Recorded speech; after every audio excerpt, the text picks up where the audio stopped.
ক্ষতি তিন ধরনের অঙ্ক করবো আমরা। প্রথমে আমরা বের করবো শতকরা লাভ ক্ষতি বের করবো। শতকরা লাভ ক্ষতি নির্ণয়।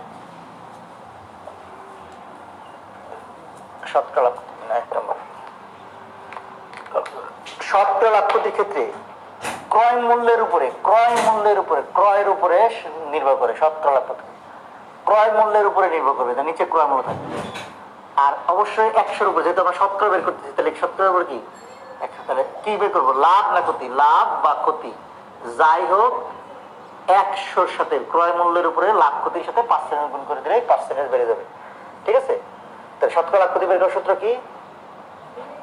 লাভ বা লাভ থাকলে লাভ বা ক্ষতি যে কোনো একটা দেওয়া থাকবে, লাভ বা ক্ষতির সাথে 100 গুণ আর ক্রয় মূল্য দেওয়া, তাহলে কি বেরোবে?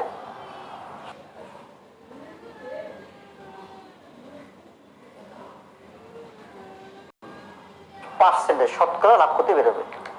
আচ্ছা, এইটা অনেক সময় ক্রয় মূল্য বিক্রয় মূল্য দেওয়া থাকে না। হ্যাঁ, যেহেতু ক্রয় মূল্য বিক্রয় মূল্য দেওয়া থাকে না, সেক্ষেত্রে আমরা কোনটা ক্রয় মূল্য কোনটা বিক্রয় মূল্য শুধু সংখ্যা দেওয়া থাকে। সেক্ষেত্রে কি করবো? সেক্ষেত্রে এইটার আরেকটা সূত্র আছে। আরেকটা সূত্র, সেটা হলো যদি লাভ হয়, লাভ বোঝা যায়, এটা বোঝা যায়, তাহলে সংখ্যা যদি থাকবে, সংখ্যার ক্ষেত্রে বড় সংখ্যা থেকে ছোট সংখ্যা বিয়োগ করবে। বড় থেকে ছোট বিয়োগ। আর লাভ হলে ছোট দিয়ে ভাগ করে এর সাথে 100 দিয়ে গুণ। গুণ কি? 100 দিয়ে। আর যদি ক্ষতি হয়, ক্ষতি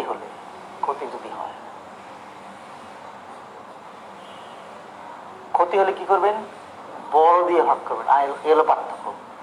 আর যেহেতু শতকরা বের করবেন, তাহলে 100 দিয়ে অবশ্যই গুণ করবেন। বড় বিয়োগ ছোট, এটা ঠিক থাকবে। মানে সংখ্যার অঙ্কে লাভ ক্ষতি যদি ক্রয় মূল্য বিক্রয় মূল্য দেয়া না থাকে, তো সংখ্যা দেওয়া থাকে, তাহলে বড় সংখ্যা থেকে ছোট সংখ্যা বিয়োগ করবেন। আর অবশ্যই ছোট সংখ্যা দিয়ে ভাগ করবেন, 100 দিয়ে গুণ করবেন। আর ক্ষতি হলে বড় সংখ্যা দিয়ে ভাগ। তাহলে মনে রাখবেন কি? ছোট ক্ষতি বড় লাভ, ছোট লাভ। ছোট লাভ, লাভ জিনিসটা এমনি ছোট হয়। ছোট লাভ, লাভ হলে আমরা বলি অল্প লাভ হয়েছে। আর কি? বড় ক্ষতি। ছোট লাভ বড় ক্ষতি, এটা মনে রাখলেই বোঝা যাবে। এটা হিসাবটা সহজ। ছোট লাভ বড় ক্ষতি, ছোট লাভ বড় ক্ষতি। আচ্ছা, অঙ্ক করি।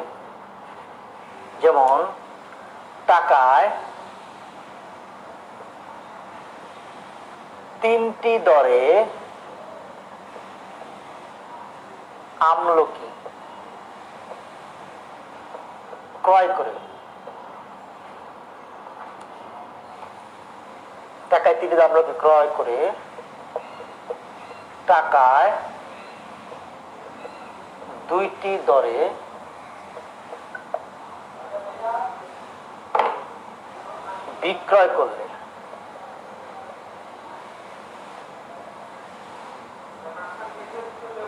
বিক্রয় করলে শতকরা লাভ বা ক্ষতি কত? বেশিটা বুঝি আমরা। টাকায় 3টি দরে আমলকি ক্রয় করে, টাকায় 2টি দরে বিক্রি করলে শতকরা লাভ ক্ষতি কত?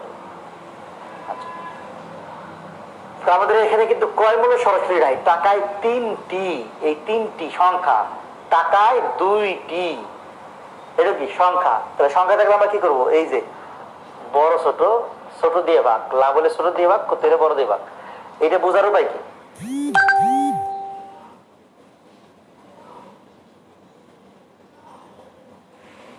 বোঝার উপায়, টাকায় 3টি দরে কিনছেন, মানে টাকায় 3টা কিনছেন, বিক্রি করার সময় টাকা 2টা বিক্রি করছেন, একটা রাইখে দিচ্ছেন, তাহলে একটা লাভ হয়েছে না? বিক্রি করছেন 2টা, তাহলে লাভ হয়েছে। 3টা দরে কিনে যদি 2টা দরে বিক্রি করেন, তাহলে লাভ হয়েছে। এটা কমন সেন্স দিয়ে বুঝবেন, অথবা আরো বোঝার উপায় আছে। তা আমরা এক্ষেত্রে বোঝা যাচ্ছে যে 3টা কিনা 2টা বিক্রি করছেন।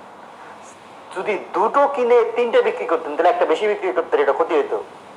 এটা এখানে লাভ হয়েছে। লাভ হলে কি? ছোট দিয়ে ভাগ। 3 বিয়োগ 2 ইন্টু 100, তাহলে কত? 50। 2টা কাটলে 50, এখানে 1 থাকবে, 50% লাভ। সহজ অঙ্ক করে। ঠিক আছে? টাকায় 3টি দরে আমলকি ক্রয় করে 2টা দরে বিক্রি করে শতকরা লাভ ক্ষতি কত? আমরা এরকম আরেকটা করি, তাহলে আপনার আরো ক্লিয়ার হয়ে যাবে। টাকায় 4টি দরে আমলকি জায়গায় দিলাম পেয়ারা, ভিটামিন সি জাতীয় জিনিস। 4টি দরে পেয়ারা ক্রয় করে টাকায় 5টি দরে বিক্রয়, টাকায় 4টি দরে ক্রয় করে 5টি দরে বিক্রয় করলে শতকরা লাভ করি কত? কিনছেন হলো 4টা করে পেয়ারা, টাকায় 4টা, বিক্রি করার সময় বিক্রি করছেন 5টা, একটা পাইলেন কই? তার মানে কি নিজের চালান থেকে গেছে। কিনছেন হলো টাকায় 4টা, বিক্রি করছেন টাকায় 5টা, তাহলে বিক্রি লাভ হয়েছে না ক্ষতি হয়েছে? ক্ষতি। এখানে কি ক্ষতি হয়েছে? কম কিনে বেশি বিক্রি করলে ক্ষতি হয়, কম টাকায় কিনে বেশি টাকা বিক্রি, কম টি টি এখানে টি, তাহলে এখানে কি হয়েছে? ক্ষতি হলে কি বড় দিয়ে ভাগ, এটা হলো পার্থক্য। বড় দিয়ে ভাগ, বড় দিয়ে ভাগ মানে হলো 5 বিয়োগ 4 ইন্টু হলো 100, তো উত্তর হবে 20% ক্ষতি। এটা তো সহজেই বোঝা যাচ্ছে লাভ ক্ষতি, অনেক সময় বোঝা যায় না, সেক্ষেত্রে আমরা কি করব দেখি। 3 নম্বর,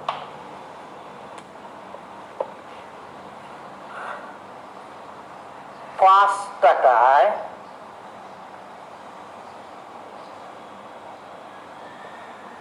4 টাকায় 5টি দরে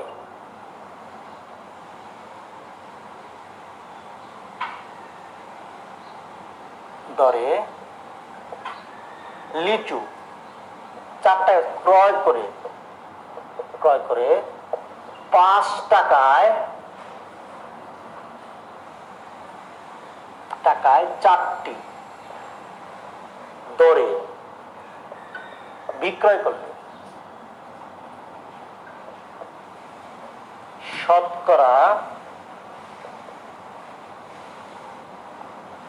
লাভ ক্ষতি কত? শতকরা লাভ বা ক্ষতি কত?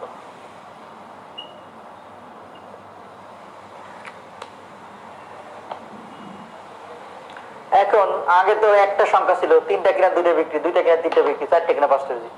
এবার আবার ঝামেলা করছে, 4 টাকায় 5টা কিনছে, 5 টাকায় 4টা বিক্রি করছে। এখন সংখ্যা কোনটা নিব বোঝাচ্ছে না। 4 কি কিনা না 5 কিনা, বিক্রি কি 5 বিক্রি না 4 বিক্রি।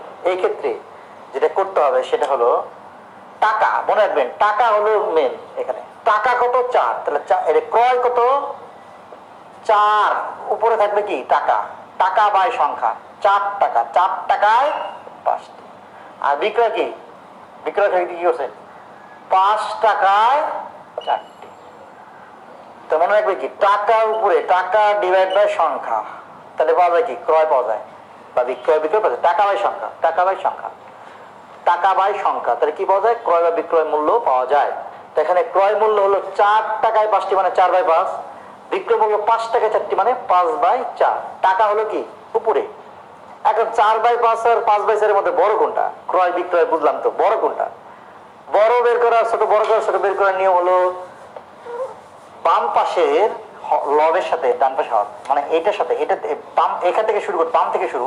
আমরা যে কোনো কাজ আরবি হরফ বাদে বা ইংরেজি বা বাংলা হরফ বাম পাশ থেকে লিখি, বামে থেকে ডানে যাই। তাহলে বামের এটার সাথে এটা নিচেরটা গুণ, হরের সাথে লব গুণ। 4 4 কত? 16। এবার বাকিটা 5 5 কত? 25। তার মানে আসলে হলো যেটা 4/5 আর 5/4 এর মধ্যে এটা বড়, এই পাশে বিক্রয়টা বড়। অর্থাৎ 16 টাকায় কিনছেন, 25 টাকায় বিক্রি করছেন। এখানে ক্রয় কত? 16, বিক্রয় কত? 25। বের করার নিয়ম কি? ভগ্নাংশ থেকে বাম পাশে থেকে শুরু করতে হবে, বাম পাশে থেকে হরের সাথে লবের সাথে হর, এরপরে বাকিটা গুণ করতে হবে এবং বাম পাশ থেকে গুণ করে বাম পাশে বসাতে হবে। যে এখান থেকে গুণ করে কিন্তু এখানে বসাবেন না, এখান থেকে গুণ করে কি এখানে বসাবেন, এরপর এটা গুণ করে এ পাশে বসাবেন। এবার 16 আর 25 এর মধ্যে বড় কি? এটা বড়। এটা বড় মানে বিক্রয় বড়, ক্রয় কি ছোট। বিক্রয় বড় মানে কি লাভ হয়েছে, বিক্রি করছেন বেশি টাকা, 16 টাকায় কিনা 25 টাকায় বিক্রি, লাভ হয়েছে। লাভ হলে কি করতে হবে? লাভ হলে ছোট দিয়ে ভাগ করতে হয়। লাভ হলে কি ছোট দিয়ে ভাগ, 25 বিয়োগ 16 ইন্টু হলো কি 100। কাটাকাটি করলে 4 দিয়ে কাটলে 25 আর 4 দিয়ে কাটলে কত? 9, সরি 4 দিয়ে কাটলে 4। তাহলে 25 আর এখানে 9, 9 25 কত? এখানে হবে 9, 25 থেকে 16, 9 25 8, 200, 225, 225/4। এটা হিসাব করলে 56 সমস্ত 4-এর 1 হবে, এত পার্সেন্ট লাভ হয়েছে। যেহেতু ক্রয় চেয়ে বিক্রয় বেশি, লাভ হয়েছে। 225/4, 56% সমস্ত 4%, 1% লাভ হয়েছে। অনেকে এটা 56.25 দেয়, তাতে কোনো সমস্যা নেই, এত পার্সেন্ট লাভ। এক কথা, 1/4 মানে 0.25। আশা করি বুঝতে পারছেন। এরকম আরেকটা করি, এরকম দুইটা সংখ্যা যদি থাকে তাহলে কি হয়? 4 নম্বর, তাহলে দুইটা সংখ্যা, এই সংখ্যাগুলো চেঞ্জ করে দিই আমরা।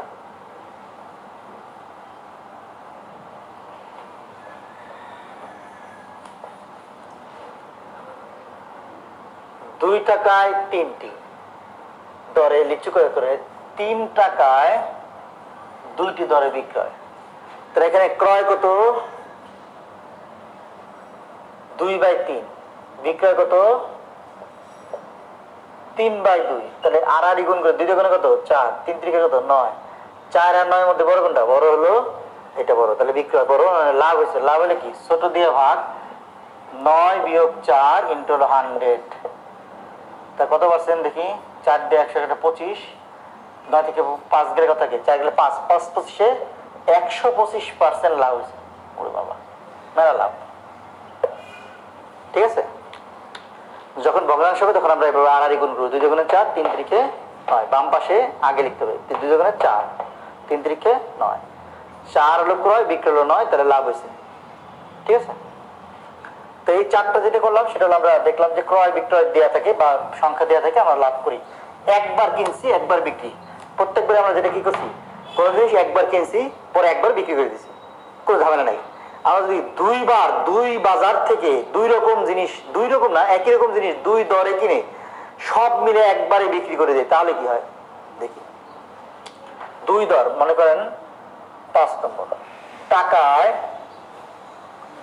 4টি ও 6টি দরে, 6টি দরে সমান সংখ্যক, 2 বাজার থেকে সমান কিনবেন, 4টি দরে 6টি দরে সমান সংখ্যক আম কিনে টাকায় 5টি দরে, আমরা কি করছি? টাকায় 4টি ও 6টি দরে কিনে সমান সংখ্যক কিনছি, 4টি দরে যতগুলো কিনছি, 6টি দরে ততগুলো কিনছি, কিনে 5টি দরে বিক্রয় করলে, সবগুলা 5টি দরে বিক্রয় করলে শতকরা লাভ বা ক্ষতি কত? এটা একটা বড় অঙ্ক, কিন্তু এটাও ছোট নিয়মে, বানানো নিয়মে করা যায়, বরিশাল পদ্ধতিতে। আচ্ছা, এইটার একটা, এই অঙ্কগুলো পাঠ্য বইতে সাধারণত যেটা থাকে সেটা হলো, দেখেন, ক্রয় সংখ্যা আর হলো বিক্রয় সংখ্যা, এর মধ্যে একটা কাহিনী আছে। দেখেন এখানে ক্রয় সংখ্যা 4 একটা, 6 একটা। ক্রয় সংখ্যা তো 4 একটা, 6 একটা। দেখেন 4 আর 6 এর মধ্যে যে সংখ্যা সেটা কত? 5টা। এইটা দেখেন বিক্রয় সংখ্যা আছে এখানে। তাহলে 2টা ক্রয় সংখ্যার মাঝের সংখ্যাটা, এই 2টা কি ক্রয় সংখ্যা। 4, 6, 2টা ক্রয় সংখ্যার মাঝের সংখ্যাটা যদি বিক্রয় হয়, 4, 6 এর মধ্যে 5, 4, 5, 6, অথবা 8টা 10টা এটা হলো ক্রয়, মাঝখানে 9টা হলো কি বিক্রয়। তাইলে কি হবে? এই ধরনের অঙ্ক যদি হয় তাহলে যেটা হবে, এই ধরনের অঙ্কে যেটা হবে সেটা নিশ্চিত ভাবে ক্ষতি হবে, নিশ্চিত ক্ষতি। এটা মনে রাখেন বা মুখস্থ করেন যে যদি এরকম ক্রয় সংখ্যা 2টার মাঝখানে একটা বিক্রয় সংখ্যা হয়, এক্স্যাক্টলি ক্রমিক সংখ্যা হইতে হবে।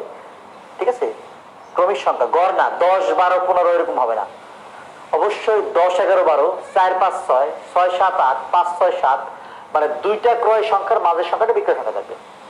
ক্রমিক 3টা ক্রমিক সংখ্যা, মানে এখানে ক্রয় বিক্রয় 3টা সংখ্যা, একটা 4, একটা 6, একটা 5, মানে 4, 5, 6, 4, 5, 6 মধ্যে মাঝখানে যে সংখ্যা 5 এটা থাকবে বিক্রয়। 6, 7, 8, এখানে মাঝখানে 7 থাকবে বিক্রয়। 8, 9, 10, 9টা কি মাঝখানে, তাহলে বিক্রয়। মাঝখানের সংখ্যাটা যদি বিক্রয় থাকে তাহলে কি হবে? নিশ্চিত ক্ষতি হবে। তাহলে ক্ষতির পরিমাণটা কত? ক্ষতির পরিমাণ হলো 100 বিক্রয়, 100 / বিক্রয় স্কয়ার। খুব সহজে এই অঙ্কের মধ্যে উপর হলো 100, বিক্রয় কত 5, বিক্রয় কত 5, তাহলে 5 এর কি স্কয়ার মানে 25, তাহলে 100/25 কত হয় 4, উত্তর হবে 4% কি আমরা বলছি নিশ্চিত ক্ষতি। ক্ষতি ক্ষতি বুঝা গেছে? খুবই সহজ। তো এই ধরনের অঙ্ক যদি আসে খেয়াল করতে হবে, সাধারণত সংখ্যাগুলো ক্রমিকই থাকে। সাধারণত যতগুলো অঙ্ক আমরা দেখছি তার 95% অঙ্কই পাঠ্য বইয়ের যে 2বার কিনে 1বার বিক্রি এরকম অঙ্কের ক্ষেত্রে অবশ্যই সাধারণত ক্রমিক সংখ্যা। তো এরকম একটা আমরা করি 6 নম্বর, আরেকটা করি তাহলে ক্লিয়ার হবে। 9টা যদি হয়, এখানে 9টা আর এখানে 11টা আর এখানে হবে 10টা, তাহলে কি একই কথা। তো এখানে কি হবে, শুধু 10টা ধরে বিক্রয়, তার মানে 10 স্কয়ার মানে কি 100, 100/100 মানে কি 1% ক্ষতি হবে। 9টা আর 11টা ধরে কিনে যদি 10টা ধরে বিক্রি করে, মনে হচ্ছে যে আসলে তো 9টা 11 দিয়ে কিনছি, এবারে যে 10টা বিক্রি করছি, আসলে তো কিছু হওয়ার কথা না, আসলে হবে ক্ষতি হবে। হ্যাঁ ক্ষতি হবে, আমরা অঙ্ক করে দেখাইতে পারবো যে আসলে ক্ষতি হবে। আমাদের সময় কম, হ্যাঁ স্পেশালে আমরা যেটা করবো সেটা হলো, যেটা মনে রাখবো যে 9টা ক্রমিক সংখ্যা যদি হয় তাহলে ক্ষতি হয়, মানে মাঝখানের বিক্রয় হলে ক্ষতি হয়, মাঝখানে বিক্রয় হলে ক্ষতি হয়। কত 100/বিক্রয় স্কয়ার, এটা ছোট ভাবে করে পেলাম আমরা শর্টকাটে। এখন অনেক সময় যেটা একটা অঙ্ক দেয় 7 নম্বর ব্যতিক্রম, এই অঙ্কটা হলো ব্যতিক্রম। যদি এরকম ক্রমিক সংখ্যা না থাকে, টাকায় 10টি ও 15টি দরে সমান সংখ্যক কিনে 12টি দরে বিক্রয় করলে শতকরা ক্ষতি কত। এই অঙ্কটা পরীক্ষা আসছে, একটা চাকরি পরীক্ষা, বিসিএস এ নয়, নিবন্ধন পরীক্ষা আসছিল। এখন কথা হলো নিবন্ধন প্রাইমারি যে কোনো একটা, 10টা আর 15 দিয়ে কিনছেন, এখানে ক্রমিক সংখ্যা নাই, সেক্ষেত্রে আমরা অঙ্কটা কিভাবে করব? আমরা আগের মতো ক্রয় বিক্রয় হিসাব করব। এখানে যেটা সমস্যা হলো কিনছেন তো 2বার কিনে এভারেজ করে একবারে নিয়ে আসতে হবে। এভারেজ ক্রয় একবার, এরপরে বিক্রয়, এইভাবে করে ক্রয় বিক্রয়ের তুলনা করে লাভ ক্ষতি দেখবো কত হয়। তাহলে ক্রয় প্রথম ক্ষেত্রে প্রথম প্রকার, 2 প্রকার জিনিস কিন্তু, মানে ধরেন আম এক জায়গায় হলো টাকায় 10টা, ওখানে একটু আম ভালো, একটু পচা আম কিনছেন টাকায় 15টা ধরে, 2 বাজার থেকে কিনছেন কিন্তু সমান কিনছেন। বললাম যে প্রথম প্রকারে একটা কিনি, প্রথম প্রকারে একটার দাম কত, টাকায় 10টি মানে কি 1 টাকায় 10টি। প্রথম প্রকার 1 টাকায় কয়টা 10টা। দ্বিতীয় প্রকার কিনছেন কি টাকায় 15টি, টাকায় মানে 1 টাকায় 15টি, টাকা বাই সংখ্যা না, আমরা বলছিলাম টাকা বাই সংখ্যা, টাকায় 15টি। এখানে 2 প্রকার জিনিস, কয়টা জিনিস আসলে একটা, এখানে হলো একটার দাম, এটা হলো কয়টার দাম, একটার দাম, এটা হলো একটার দাম, এই একটি। প্রথম প্রকার একটির দাম 1/10 কি টাকায় 10টি মানে 1/10, এটা হলো কয়টার দাম, একটি দাম। কি হবে, 10টির দাম হলো 1 টাকা, তাহলে একটির দাম কত 1/10 না। আমরা যখন 1/10 সংখ্যা লিখবো, যে এরকম ভগ্নাংশ টাকা বাই সংখ্যা দেবো, যেটা হবে সেটা হলো একটার দাম, 1 পিস, ইউনিট প্রাইস। আচ্ছা, দ্বিতীয় প্রকার একটা দাম কত 1/15, এটাও এখানে কি একটির দাম। এবার 2 জায়গা থেকে 2টা গেছি, এবারে যে দুইটার দাম কত, তাহলে মোট 2টার দাম কত, 2টির দাম কত, 2টির দাম হলো 1/10 যোগ হলো 1/15, তাহলে যেটা হয় সেটা হলো 10 আর 15 লসাগু হলো 30, 30 আপনার 3 আর 2 5, 5/30 মানে 5/30 মানে 1/6, 5 6 30, 1/6 টাকা। এইটা আসলে কয়টার দাম, 2টার দাম। তা আমরা 2টা থেকে একটাই নিয়ে এভারেজ, অতএব এভারেজে একটার দাম কত, 2 কি 2 তো বেশি, তাহলে 2টার দাম যা, একটার দামটা হচ্ছে কম, তাহলে কি 2 নিচে চলে যাবে, 1/6 গুণ 2 সমান 1/12 টাকা। এবার এই একটার দাম হলো আসলে ক্রয়, একটার ক্রয় হলো 1/12 টাকা। এবার বিক্রয় কত, বিক্রয় হলো টাকায় 12টি মানে 1/12, তাহলে 2টা মানে কি, এই 2টা কি সমান, তাহলে উত্তর হবে লাভ বা ক্ষতি কিছু হয় না, লাভ বা ক্ষতি কিছুই হয়নি, অপশনে এটা থাকবে, যেটা হলো যে দেখলাম শেষ পর্যন্ত লাভ ক্ষতি কিছুই হয় নাই। যদি এখানে কম বেশি থাকতো তাহলে আমরা লাভ ক্ষতি বের করতে পারতাম, কিন্তু এখানে তো হয়ই নাই, সমান খরচ উঠে গেছে। তাহলে আমার এটা হলো বড় ভাবে করলাম, আর একটু বড় করে করলাম, মানে এটা যেহেতু ক্রমিক সংখ্যা না, তাহলে এরকম যদি 2 বার কিনে 1 বার বিক্রি করতে বলে, তাহলে যদি ক্রমিক সংখ্যা হয় তাহলে ক্ষতি হবে, আর বের করার সূত্র আমরা দিছি। আর যদি ক্রমিক সংখ্যা না হয় তাহলে আমরা এইভাবে করবো। আমরা তখন কি করলাম, শতকরা লাভ ক্ষতি বের করে বললাম, শতকরা লাভ ক্ষতি করছি। এবার আমরা ক্রয় মূল্য বিক্রয় মূল্য বের করবো। ক্রয় বিক্রয় মূল্য সাধারণত ক্রয় মূল্য নির্ণয় করার অঙ্ক বেশি আসে। সাধারণত ক্রয় মূল্য, সাধারণত কি আসে, ক্রয় মূল্যের অঙ্ক আসে বেশি। একটা সূত্র জানলেই হবে। ক্রয় মানে হলো যে 100 গুণ বিক্রয়, আর 100-র সাথে লাভ বা ক্ষতি যেটা হয় সেটা করতে হবে। লাভ হলে যোগ, লাভ থাকলে যোগ করবো, একসাথে যোগ, আর ক্ষতি হলে বিয়োগ। ক্ষতি হলে বিয়োগ, লাভ হলে যোগ, ক্ষতি হলে বিয়োগ। কি হবে তাতে, 100-তে বিক্রয় গুণ করতে হবে, আর লাভ ক্ষতির সাথে, লাভ হলে যোগ হবে, ক্ষতি হলে বিয়োগ। অঙ্ক করি তাহলে বুঝবেন। একটি সাইকেল, খুব সহজ একটা অঙ্ক দিচ্ছি প্রথমে।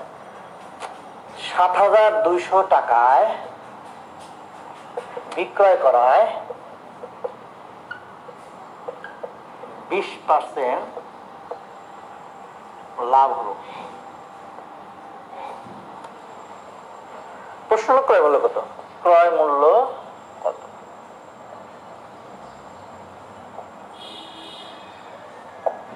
ক্রয় মূল্য কত, খুব সহজ অঙ্ক।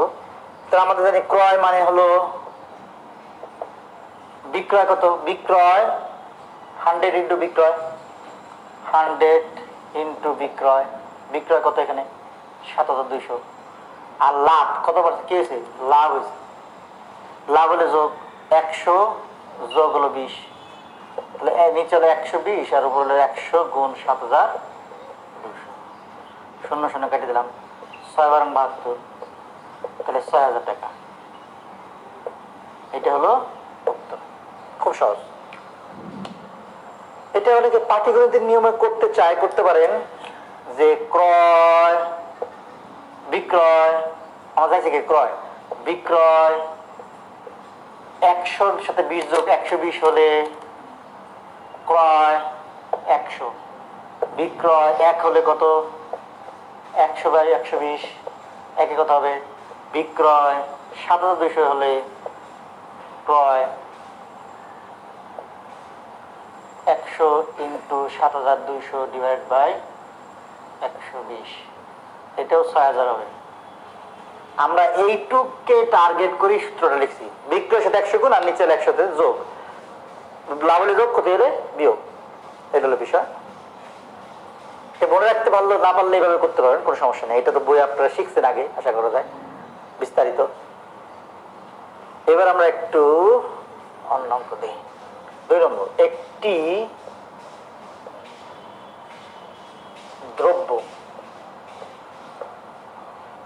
612 টাকা বিক্রয় করায় 15% ক্ষতি হলো। কত টাকা বিক্রয় করলে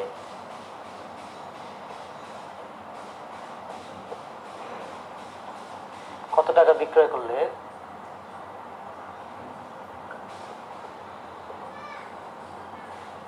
দ্রব্য 612 টাকা বিক্রয় করে 15% ক্ষতি হলে কত টাকা বিক্রয় করলে 10% লাভ হবে।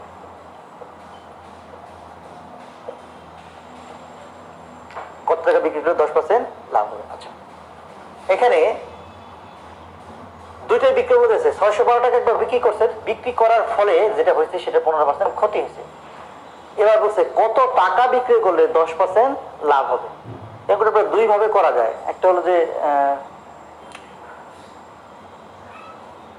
100%, এটা হলো ক্রয়, 100 টাকা দিয়ে কিনছেন জিনিসটা, কিনা 15% ক্ষতিতে বিক্রি করছেন, তাহলে 15% কি ক্ষতিতে বিক্রি করছে,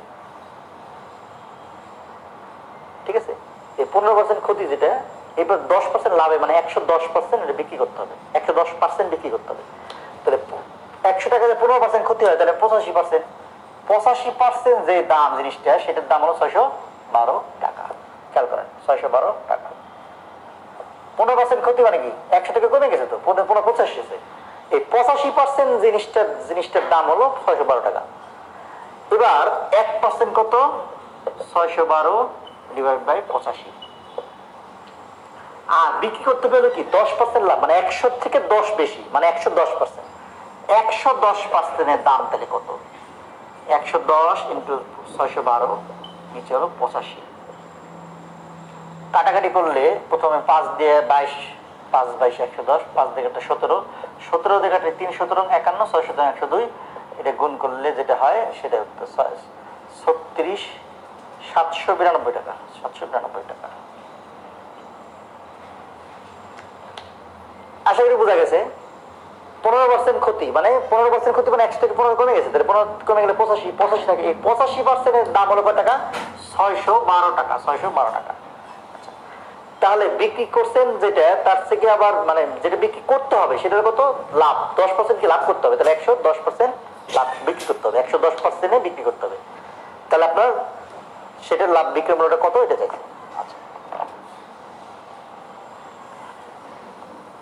এরকম প্রচুর পরীক্ষা থাকে। দুটো চেয়ার 3600 টাকা করে, টাকা দরে না আসলে 3600 টাকা করে বিক্রয় করা হলো। দুটো চেয়ার 3600 টাকা করে বিক্রি করা হলো, দুইটা চেয়ারই বিক্রি করছে 3600 টাকা করে। প্রথমটা যেটা বিক্রি করছে সেটা 3600 টাকা, দ্বিতীয় যেটা বিক্রি ওটা 3600 টাকা। কিন্তু এতে যেটা হয়েছে একটি চেয়ারে মানে একটিতে 20% লাভ এবং অন্যটিতে 20% লোকসান হয়েছে, লোকসান হয়েছে।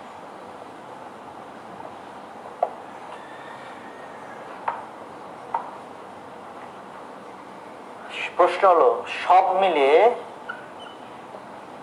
মিলিয়ে কত টাকা লাভ বা লোকসান হয়েছে।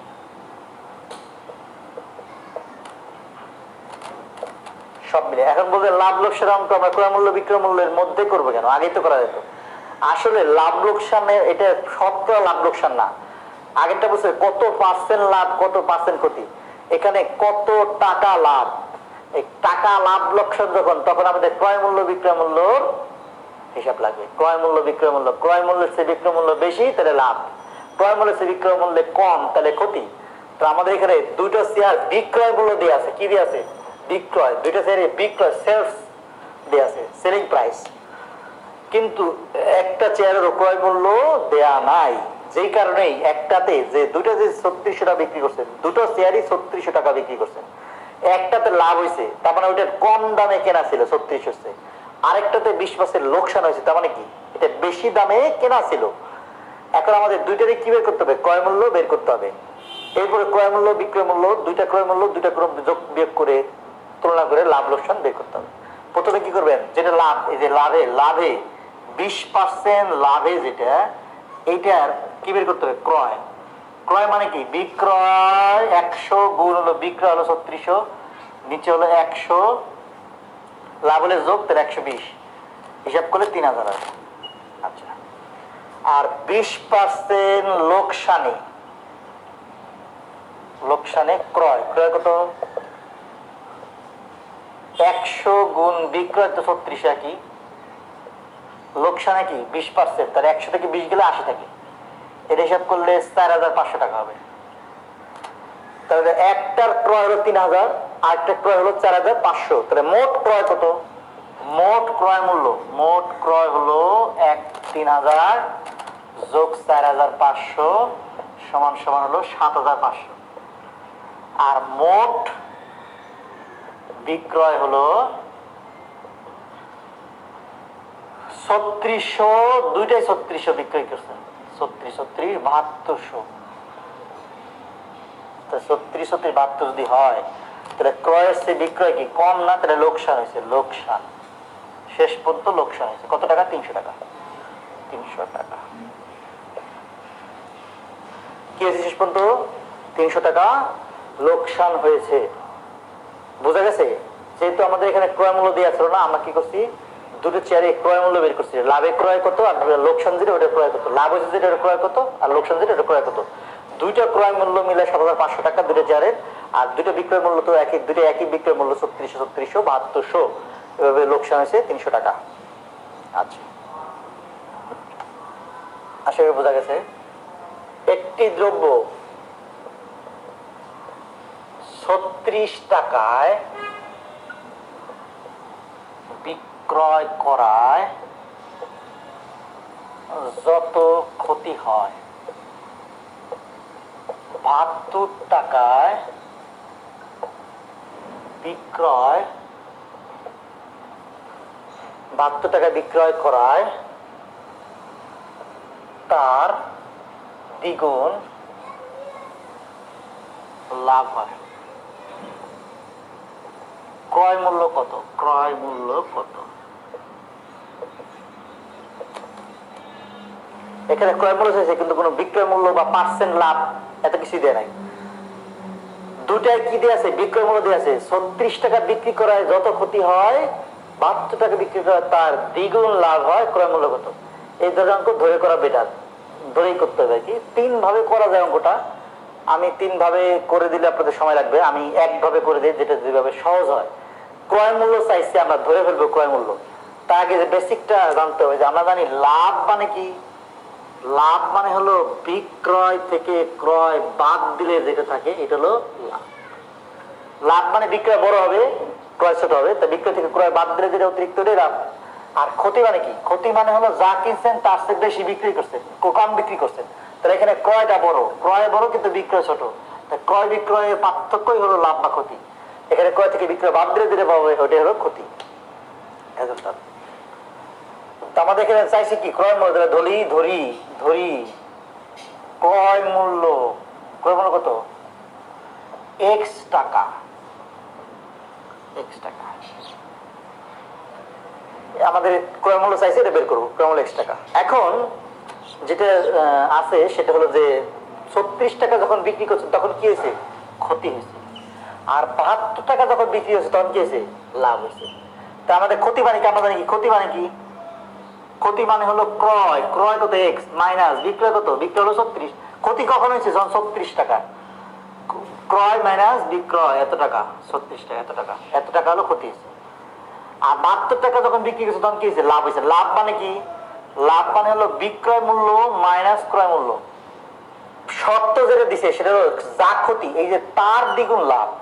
কার দ্বিগুণ? যত ক্ষতি তার দ্বিগুণ, মানে ক্ষতির দ্বিগুণ লাভ। লাভটা কত? 72 মাইনাস এক্স। আর ক্ষতি কত? X minus 36। বলছে লাভটা ক্ষতির দ্বিগুণ, তাহলে সমান যাবে লাভটা ক্ষতির দ্বিগুণ। আচ্ছা, তাহলে এখানে 2x মাইনাস 72,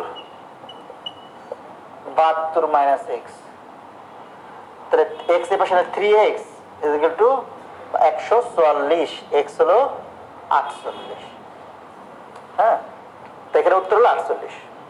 এখানে আবার একটু চেঞ্জ করে দিই সংখ্যা। বলছি যত ক্ষতি তার দ্বিগুণ লাভ। তাহলে 5 নম্বর যদি এরকম হয়, একটি দ্রব্য 36 টাকার জায়গায় দিলাম 378, আর হলো 450। আচ্ছা, আল্লাহ দ্বিগুণের জায়গায় দিলাম 3 গুণ। এটা 5 নম্বর এডিট করে দিচ্ছি। একটি দ্রব্য 378 টাকায় বিক্রয় করায় যত ক্ষতি হয় 450 টাকায় বিক্রয় করায় তার 3 গুণ লাভ হয়। ক্রয় মূল্য কত? একই, শুধু এখানে সংখ্যা চেঞ্জ হয়ে যাবে। তাহলে এখানে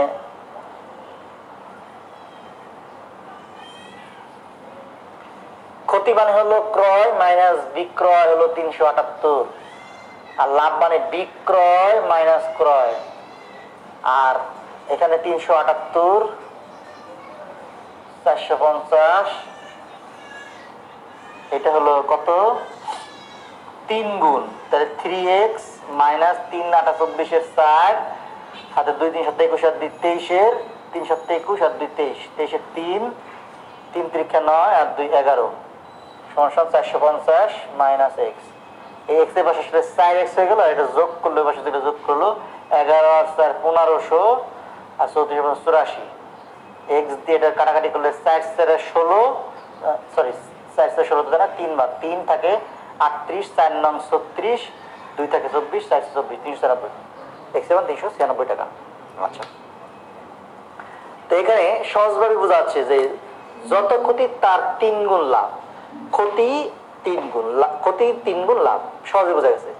এবার একটা অঙ্ক এভাবে পরীক্ষা আসছে 7 নম্বর, এভাবে আসছে গুণ চেঞ্জ করেছে 378 এর সংখ্যা চেঞ্জ করে দিচ্ছি। একটি দ্রব্য 4000 টাকায় বিক্রয় করায় 4000 টাকা, ঠিক করে দিই 4000 টাকা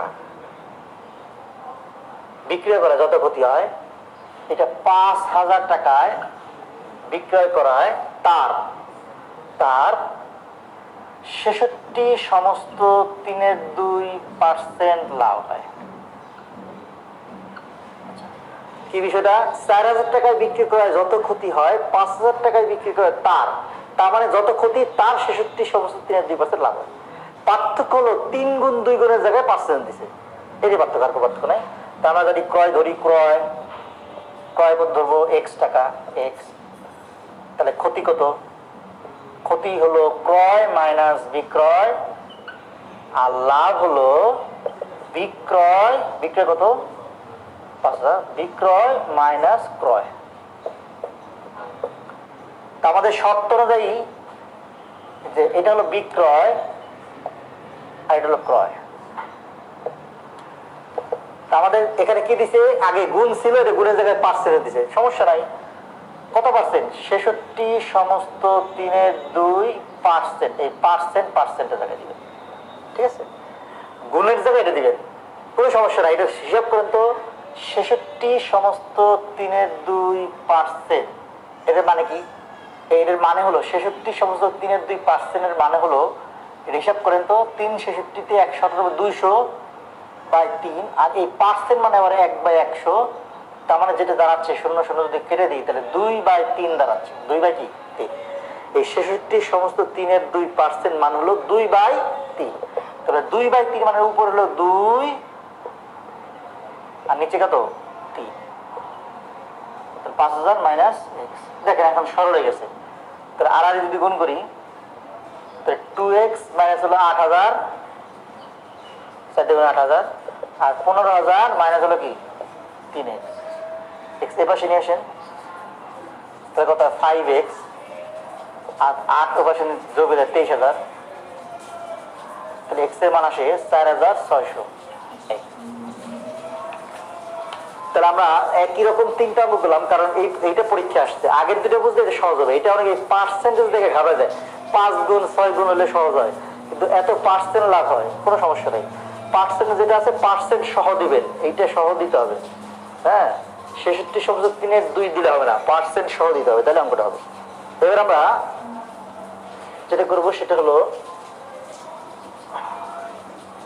আরেকটা অঙ্ক করবো, সংখ্যা নির্ণয়। সংখ্যা, ক্রয় সংখ্যা বা বিক্রয় সংখ্যা নির্ণয় করা।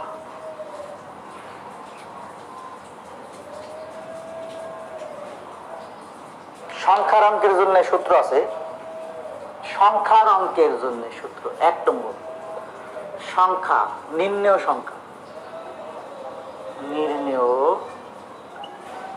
সংখ্যা সমান সমান প্রদত্ত যে সংখ্যা থাকবে, প্রদত্ত সংখ্যা গুণ হলো 100, নিচে হলো 100 প্লাস বা মাইনাস লাভ অবলিক ক্ষতি।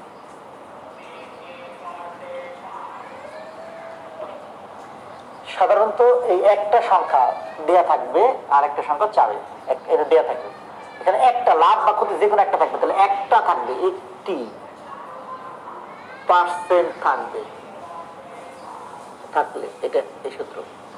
আর যদি 2% থাকে, নির্ণেয় সংখ্যা সমান সমান প্রদত্ত সংখ্যা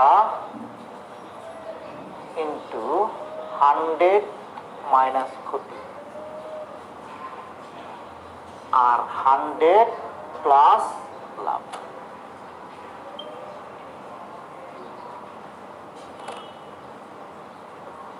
এটা হলো দুইটি যদি থাকে, লাভ ক্ষতি দুইটাই থাকে, 20%।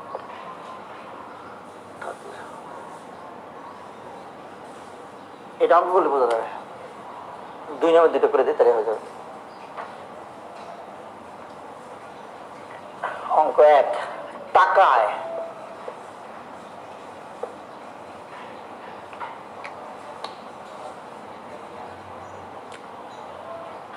টাকায় 15টি দরে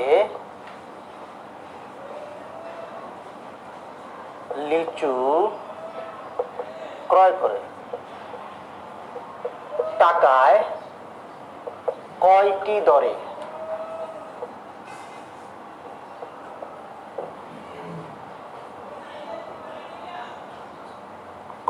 বিক্রয় করলে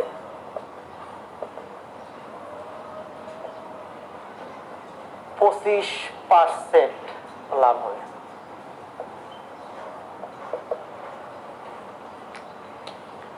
15টি দরে ক্রয়, 25% লাভ। কয়টা চাইছে? কি টাকায় কয়টা দরে, সংখ্যা চাইছে, খেয়াল করছেন? টাকায় কয়টা, তাহলে আমাদের একটা পার্সেন্টেজ আছে শুধু লাভ, তাহলে আমাদের হিসাব হলো কি নির্ণেয় সংখ্যা সমান সমান প্রদত্ত সংখ্যা কত? 15 ইন্টু 100, আর 100 সাথে লাভ হচ্ছে লাভ 25, তাহলে 25 হলো যোগ, তাহলে 15 ইন্টু 100 আর নিচে হলো 125, তাহলে 25 টাকাটা 4, 25 টাকাটা 5, 5 3 5 15, 3 4 12টি, উত্তর হলো 12টি। 15টা দরে কিনে 12টা দরে যদি বিক্রি করেন তাহলে 25% লাভ হবে। 15টা দরে কিনে 12টা দরে বিক্রি করলে 3টা লাভ হয়, 12টার মধ্যে 3টা, মানে 25%। ঠিক আছে, এবার আমরা দেখি 2% কিভাবে থাকে। টাকায় 2 নম্বর, টাকায় 12টি দরে লিচু বিক্রয় করায় 4% ক্ষতি হয়।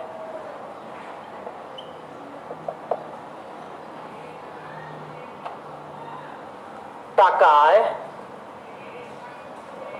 কয়টি দরে বিক্রি করলে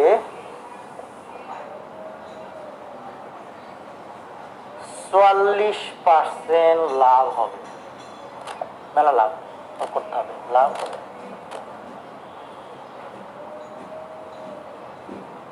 এখানে দুইটা, একটা ক্ষতি একটা লাভ, তাহলে কি হিসাব? প্রদত্ত সংখ্যা 12, তাহলে নির্ণেয় সংখ্যা সমান সমান প্রদত্ত সংখ্যা 12 ইন্টু 100 মাইনাস ক্ষতি হলো 4, 100 প্লাস লাভ হলো 44, 12 ইন্টু 100 থেকে 4 হলো 96 থাকে, 144, 12 12 144, 8 12 96, 8, উত্তর হলো 8টি। 8টি দরে আপনি যদি বিক্রি করেন তাহলে মেলা লাভ হবে। ঠিক আছে, 8টি দরে বিক্রি করলে 44% লাভ হবে। 12টা দরে ক্রয়, 8টি দরে বিক্রয়। আমরা এই পদ্ধতি যেগুলো করলাম সেগুলো সব হলো লাভ ক্ষতির অঙ্ক।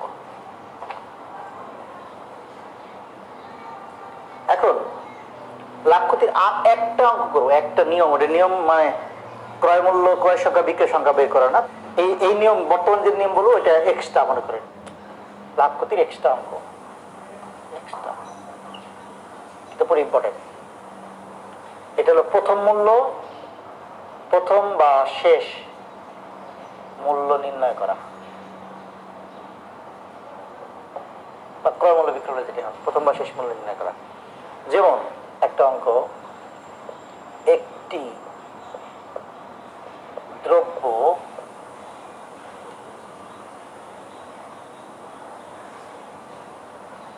$1200 কিনে 15% লাভে বিক্রয় করা হলো।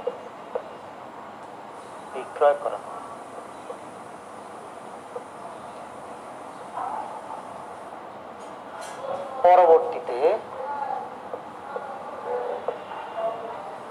ওই দ্রব্য 5%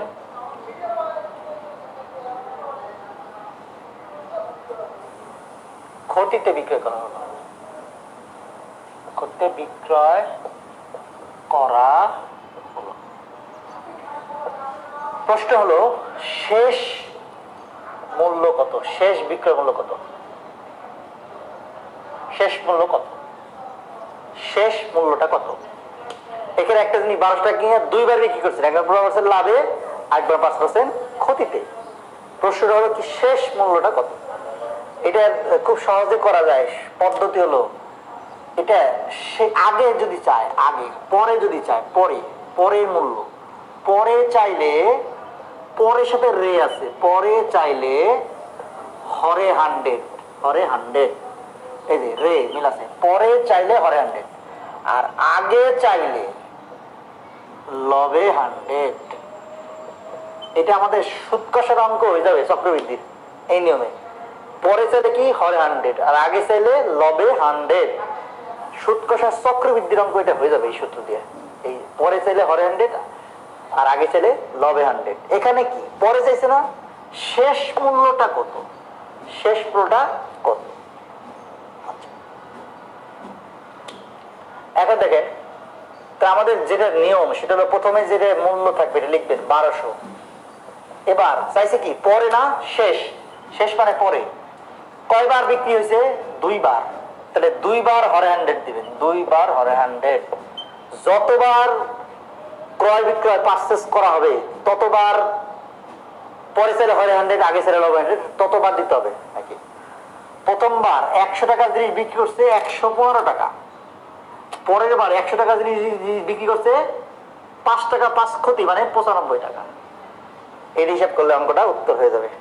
তাহলে শূন্য কয়টা, একটা দুইটা কাটাকাটি করেন। 5 দিয়ে কাটলে 23 আর 5 দিয়ে কাটলে 20, 5 দিয়ে কাটলে কত 19, 5 দিয়ে কাটলে কত 4, 4 দিয়ে কাটলে 12 কত 3, 63, এই 3 63 69 গুণ হলো 19, 69 এর সাথে 19 গুণ করলে কত হয় 70। 1380 বিয়োগ 1380, 1311 টাকা, 1311 টাকা। ঠিক আছে, আমরা কিভাবে করছি গুণটা এটা দেখাই দিই সহজে কিভাবে করছি।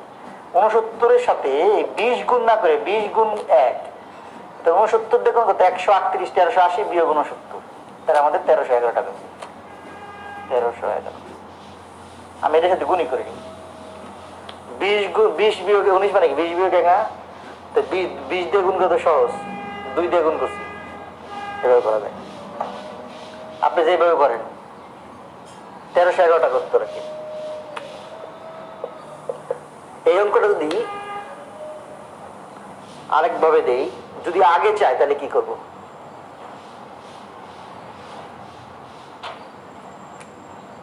দুই নম্বর, একটি দ্রব্য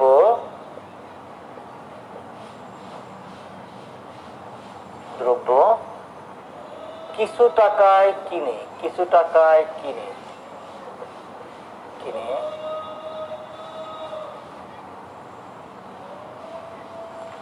এটা দেখো না, কিছু টাকা না, একটি দ্রব্য উৎপাদনকারী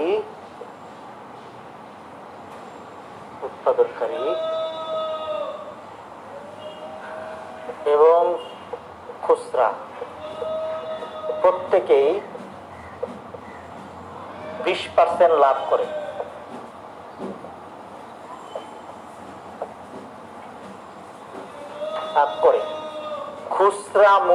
খুচরা যদি মূল্যটা খুচরা মূল্য 144 টাকা হলে উৎপাদন খরচ কত? এখন দেখেন, খুচরা আগে না উৎপাদন আগে? উৎপাদন আগে। তাহলে আগে উৎপাদন করবেন, তারপরে না বিক্রি করবেন খুচরা কাছে। তাহলে এখানে উৎপাদন খরচ চাইছে, তার মানে আগে চাইছে। কি চাইছে? আগে চাইছে। আগে চাইলে কি? আগে চাইলে লবে 100। তাহলে প্রথমে মূল্যটা কত? খুচরা 144। যেহেতু দুইবার বিক্রি হয়েছে, দুইবার বিক্রি, কারণ একবার উৎপাদনকারী একবার খুচরা, তো দুইবার লবে 100 দিতে হবে। দুইবার কি করতে হবে? লবে 100 দিতে হবে। ঠিক আছে? আর প্রত্যেকে কত করে লাভ করছে? 20%। তাহলে 100 টাকা দিয়ে 120 টাকা বিক্রি করছে। 100 টাকা দিয়ে 120 টাকা বিক্রি করছে। 0 0 কেটে দিলাম, এই 0 0 কেটে দিলাম, 12 12 144, কাটাকাটি গেল 1 লক্ষ 100 টাকা উত্তর। খুবই সহজ। তাহলে যদি এটা মনে রাখতে শুধু পরে চাইলে হরে 100, আগে চাইলে লবে 100। ঠিক আছে? এটা মনে রাখতে হবে। তাহলে এটা কিভাবে সুদ কষার অঙ্ক বা জনসংখ্যার বৃদ্ধির অঙ্কের সাথে এই সূত্র এইভাবে করা যায়? তাহলে আমরা এটা করে ফেলি। একটি শহরে জনসংখ্যা ধরেন 10 লক্ষ। জনসংখ্যা বৃদ্ধির হার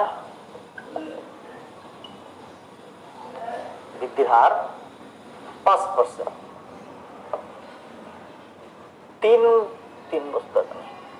2 বছর পরে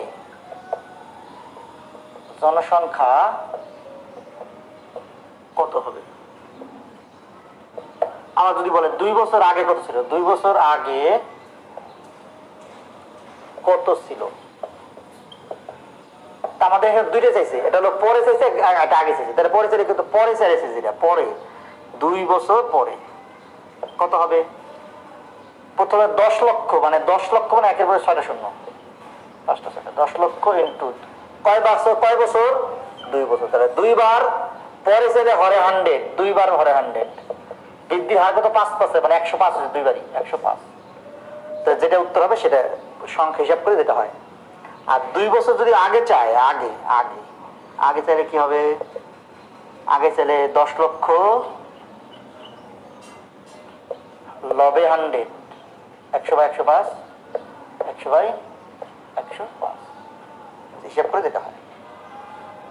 তাহলে জনসংখ্যা বৃদ্ধির ক্ষেত্রেও এই যে লবে 100 বা হরে 100 সাধারণত পরে চায়। পরে চাইলে কি? হরে 100, আগে চাইলে লবে 100। এটা মনে রাখবেন, মুখস্থ করেন। টিএম টানা মুখস্থ। পরে চাইলে হরে 100, আগে চাইলে লবে 100, দ্রুত পারা যাবে। ঠিক আছে? টিএম লেখা থাকে না প্রোডাক্টের গায়ে, টিএম মানে ট্রেডমার্ক। আমার অঙ্কের ক্ষেত্রে টিএম মানে মনে রাখবো টানা মুখস্থ।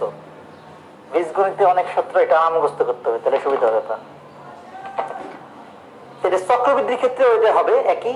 চক্রবৃদ্ধির ক্ষেত্রে আগেরটা হবে না, এটা আর হবে না। চক্রবৃদ্ধির ক্ষেত্রে আগে হতে পারে না, কারণ ব্যাংকে টাকা রেখে আপনি 2 বছর আগের লাভ তো চাইতে পারেন না। টাকা রেখে আগের লাভ কেনে চান। আমরা এখন জ্যামিতি নিয়ে আলোচনা করব।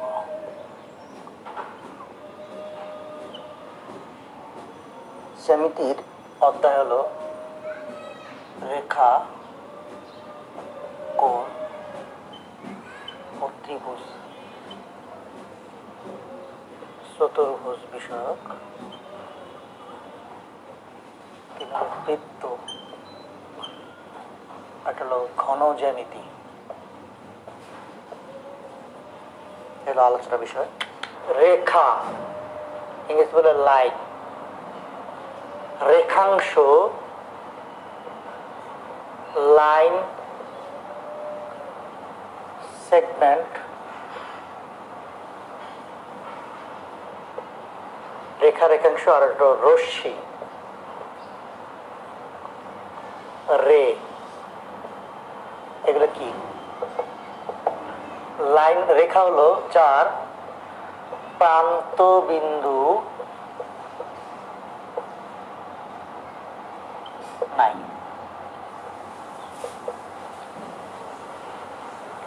যার কোনো প্রান্তবিন্দু নাই। রেখাংশ হলো দুটি প্রান্তবিন্দু, দুটি প্রান্তবিন্দু। রশ্মি হলো একটি প্রান্তবিন্দু।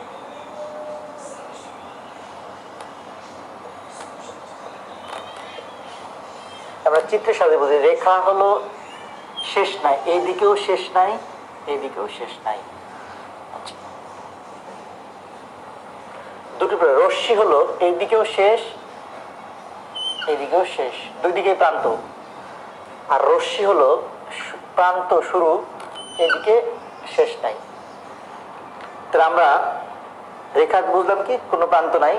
রেখাংশ হলো রেখার একটা অংশ, রেখার থেকে রেখাংশ, এখান থেকে কেটে নিলে এটা রেখাংশ পাওয়া যায়। আর রশ্মি হলো একটি শুরু আছে বা শেষ নাই। ঠিক আছে? তা আমাদের রেখা থেকে আসবে কোণ। কোণ কোণ কিভাবে তৈরি হয়? কোণ রশ্মি, দুটি রশ্মি দুটি রশ্মি বা রেখার সেট করলে, দুটি রশ্মি বা রেখা সেট করলে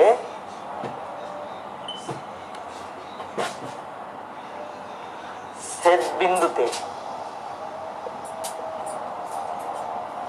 কোণ উৎপন্ন হয়।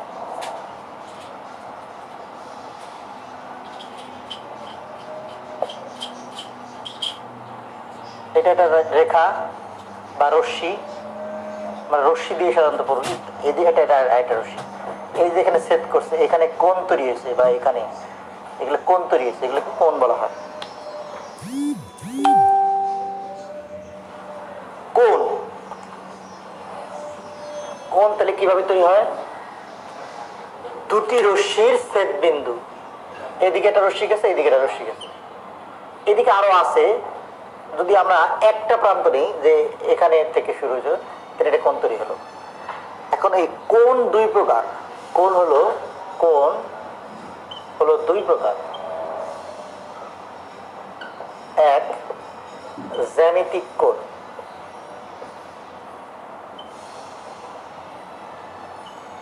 জ্যামিতিক কোণ।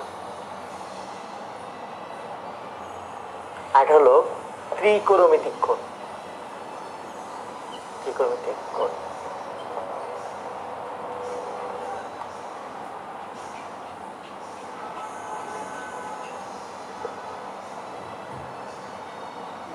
আমরা জ্যামিতিক কোণ পড়বো, আমাদের সিলেবাসে যেটা আছে সেটা বলবো জ্যামিতিক কোণ। জ্যামিতিক কোণ হলো একটা কোণ যদি থিটা হয়, এই মানটা হবে 360 এর থেকে ছোট বা সমান, আর হলো 0 থেকে বড় বা সমান ডিগ্রি বই হবে। তাহলে কোণ হলো জ্যামিতিক কোণ 0 থেকে 360 এর মধ্যে, 0 থেকে শুরু করে 360 এর মধ্যে যে কোণগুলো, এগুলোকে জ্যামিতিক কোণ বলা হয়। আর ত্রিকোণমিতিক কোণ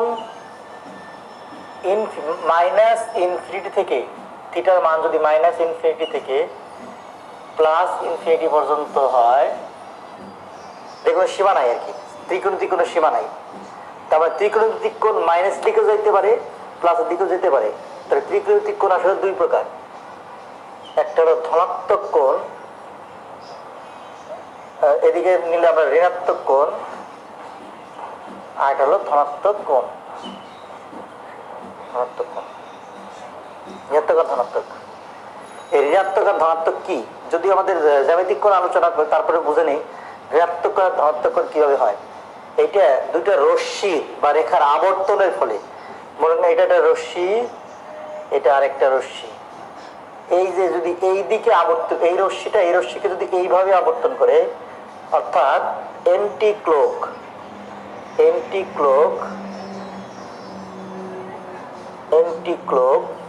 ঘড়ির কাঁটার বিপরীতে অ্যান্টিক্লক যদি হয়, এই কোণটাকে বলে আমরা ধনাত্মক কোণ। যদি একটা রশ্মি আরেকটা রশ্মি এইদিকে ঘড়ি কাটার বিপরীতে, এটা হলো ঘড়ি কাটা কি বিপরীতে, এদিকে আবর্তন করে ঘড়ি কাটার বিপরীতে, তাহলে এটা ধনাত্মক কোণ হবে।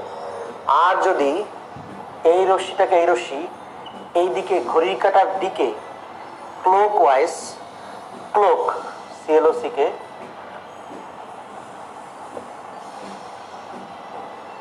দিকে ঘড়ির কাটার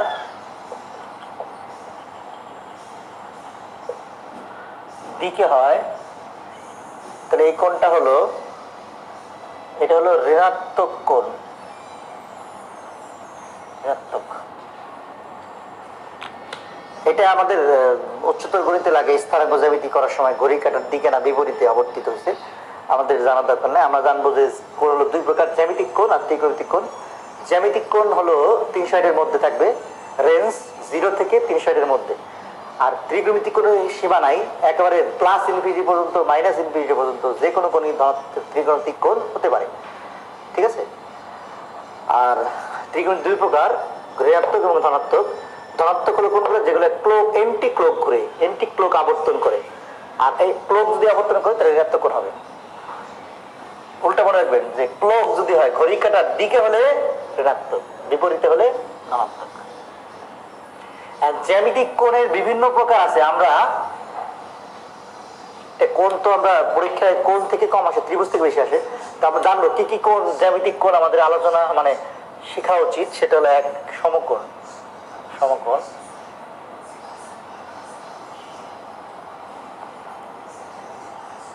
সমকোণ, রাইট অ্যাঙ্গেল,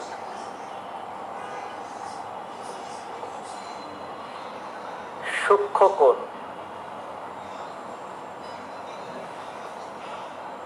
সূক্ষ্ম কোণ,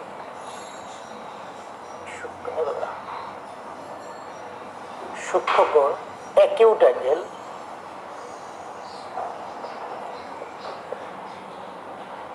স্থূল কোণ,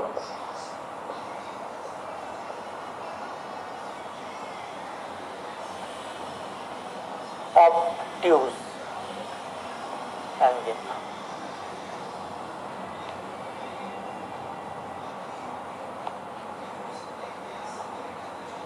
এরপর হলো সরল কোণ,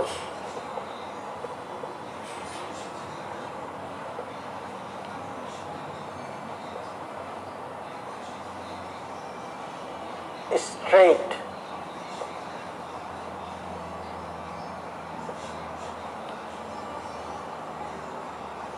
অ্যাঙ্গেল।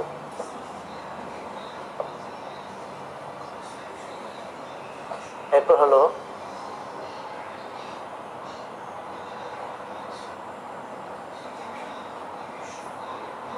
প্রবৃদ্ধ কোণ,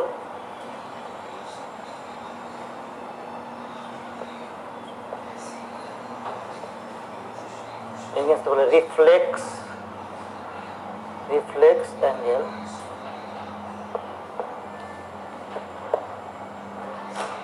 সন্নিহিত কোণ,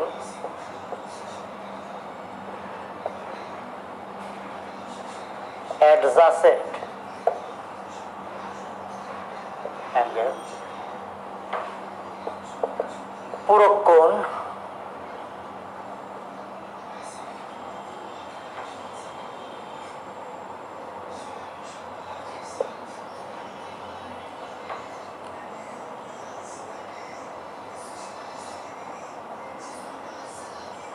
সম্পূরক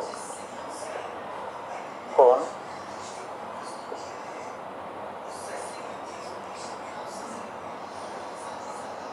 শিরোকোণ। পূরকের ইংরেজি হলো কমপ্লিমেন্টারি, কমপ্লিমেন্টারি, কমপ্লিমেন্টারি। এটা হলো সাপ্লিমেন্টারি অ্যাঙ্গেল, সাপ্লিমেন্টারি।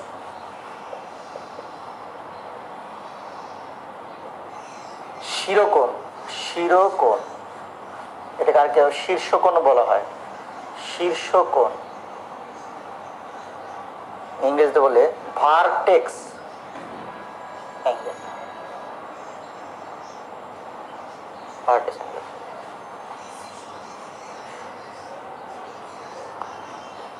10 নম্বর লিখবো বিপ্রতীপ, বিপ্রতীপ কোণ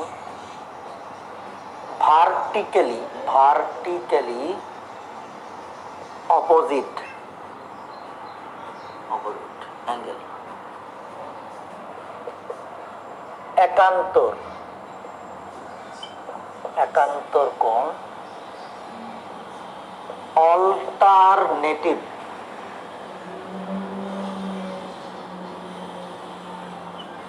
অল্টারনেটিভ অ্যাঙ্গেল।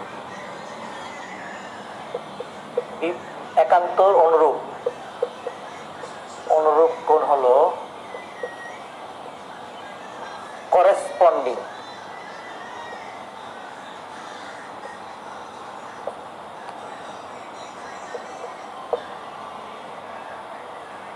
রেডিয়ান কোণ,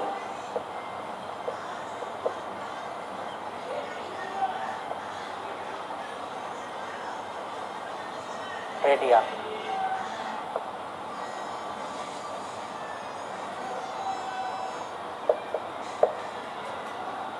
উন্নতি কোণ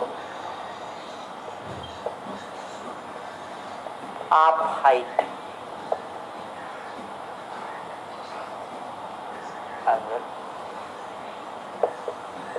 অবনতি কোণ ডাউন হাইট, ডাউন হাইট।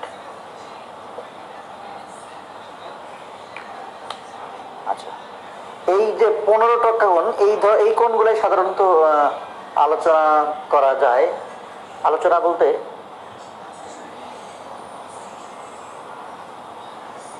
এই মনিটরে দেখা যাচ্ছে না, এই অবনতি, এই 15টা কোণ সাধারণত এই কোণগুলাই আমাদের লাগে জ্যামিতিক আলোচনা করার জন্য, ত্রিকোণমিতি সহ চতুর্ভুজ বৃত্ত আলোচনা করার জন্য। বৃত্তের সময় আর 2-একটা কোণ আসবে, আর ত্রিভুজ চতুর্ভুজ আলোচনার আলাদা কোনো কোণ আসবে না। ত্রিভুজ আলোচনার ক্ষেত্রে কিছু কোণ আসতে পারে। কোণ থেকে প্রশ্ন আসার সম্ভাবনা কম। আপনাদের জ্যামিতিক যে টপিকস গুলো আছে তার মধ্যে কোণ যদি কোনোটা না বুঝেন আমাকে মেসেঞ্জারে বা ফোনে জিজ্ঞেস করতে পারবেন, সমস্যা নেই। যেহেতু আমাদের জ্যামিতি মার্ক, জ্যামিতি জন্যে মার্ক হলো 2, বৃত্ত আর ত্রিভুজ। বৃত্ত ত্রিভুজ এর পরিমিতি বেশি ইম্পর্টেন্ট, বৃত্ত আর ত্রিভুজের পরিমিতিটা বেশি ইম্পর্টেন্ট। এখান থেকে বেশি আসার সম্ভাবনা, বৃত্ত আর ত্রিভুজ এখান থেকে আসার সম্ভাবনা বেশি। 2টা প্রশ্ন তো, কোন সম্ভাবনা কম। তাহলে আমরা ত্রিভুজ সরাসরি আলোচনা করি। ত্রিভুজ,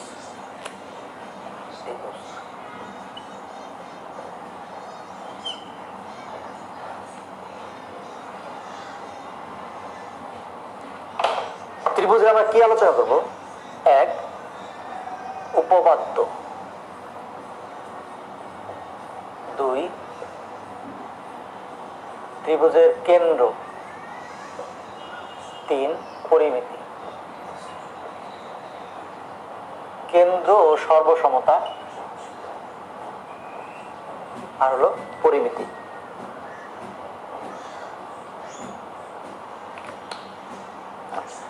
তারপর তোমার ত্রিভুজের উপপাদ্য গুলো আলোচনা করিস। উপপাদ্য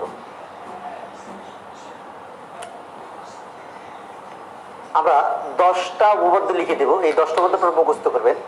তাহলে আপনার উপপাদ্য নিয়ে শূন্যস্থান জনিত প্রশ্ন আসে। 1 নম্বর উপপাদ্য হলো ত্রিভুজের 3 কোণের সমষ্টি 2 সমকোণ বা 180 ডিগ্রি। 2 নম্বর, ত্রিভুজের যে কোনো এক বাহুর দৈর্ঘ্য, এক গড় দৈর্ঘ্য তৃতীয় বাহু, যে কোনো 2 বাহুর দৈর্ঘ্য, যে কোনো 2 বাহুর দৈর্ঘ্য তৃতীয় বাহু অপেক্ষা বৃহত্তর। দুই বাহুর দৈর্ঘ্য তৃতীয় বাহু অপেক্ষা বৃহত্তর, নিশ্চিতভাবে এটা হতেই হবে।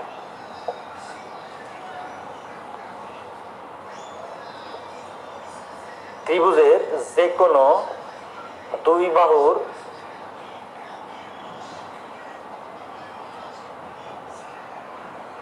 এটা দৈর্ঘ্য না বলে দৈর্ঘ্যের, দুই বাহুর দৈর্ঘ্যের সমষ্টি বলা যায়, সমষ্টি বলে ঠিক আছে।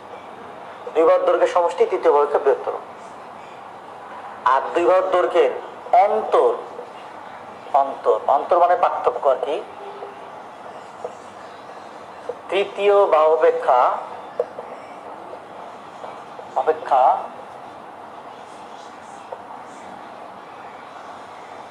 ক্ষুদ্রতর। এটা বোঝাই, মনে করেন একটা ত্রিভুজ যদি হয় এরকম, একটা 5, একটা 6, একটা 8, দেখেন 5 যোগ 6 অবশ্যই 8 থেকে বড়, বা 5, 6 বড়, 8, 6, 8 বড়, 8, 5, 13 বড়। যে কোনো দুইটা যোগ করলে 3 নম্বর এসে বড় হবে। আরেকটা হলো যে কোনো দুইটা পার্থক্য লেস দেন 8 মাঝে পার্থক্য 6 থেকে ছোট হবে। এই দুইটা শর্ত, দুইটা যোগ করলে 3 নম্বরের চেয়ে বড় হবে, মানে দুইটা যোগফলটা বড় হবে, আর দুইটা বিয়োগফলটা পার্থক্যটা 3 নম্বরের থেকে ছোট হবে। এই দুইটা শর্ত না মানলে ত্রিভুজ হবে না। যদি একটা ত্রিভুজের বাহু 5, একটা 6, একটা 9, একটা 11 হয়, তাহলে দেখেন 11 আর 5 আর 6 যোগ করলে 11-র চেয়ে বড় হওয়ার কথা, কিন্তু হয় নাই, কারণ এখানে কি হয়ে গেছে, সমান সমান হয়ে গেছে। তাহলে এইটা ত্রিভুজ হবে না। ত্রিভুজ কি হবে না, ত্রিভুজ হবে না। বা 11 আর 5-এর পার্থক্য 6-এর সমান হয়ে গেছে, হইতে হবে ছোট, কিন্তু হয়ে গেছে। এটা কি ত্রিভুজ দ্বারা সম্ভব না। দুইটা যোগ করলে 3 নম্বরের চেয়ে বড় হইতে হবে, আর দুইটা পার্থক্য অথবা দুইটা পার্থক্য 3 নম্বরের চেয়ে ছোট হইতে হবে। 4 নম্বর কথা হলো ত্রিভুজের যে কোনো এক বাহুকে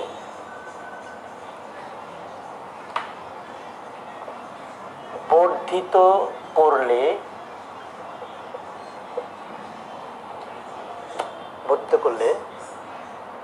উৎপন্ন বহিস্থ কোণ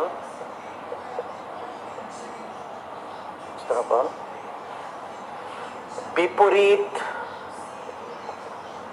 অন্তস্থ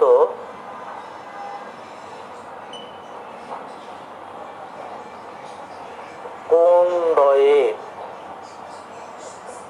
সমষ্টির সমান। এটা আমরা চিত্র দিয়ে বুঝলে সুবিধা হবে। এক বাহুকে উৎপন্ন বহিস্থ কোণ বর্ধিত করলে উৎপন্ন বহিস্থ কোণ মানে হলো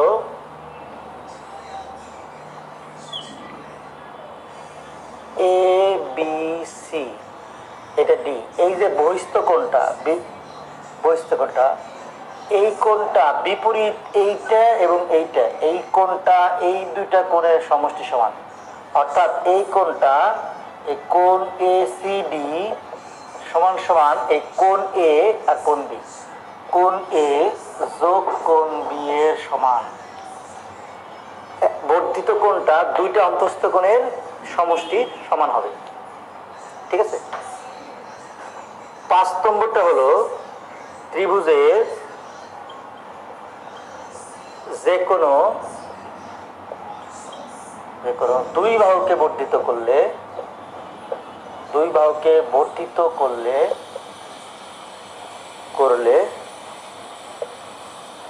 উৎপন্ন বহিস্থ কোণদ্বয়ের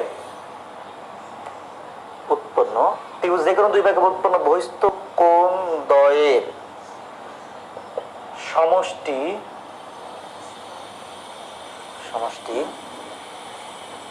উৎপন্ন বহিস্থ কোণদ্বয়ের সমষ্টি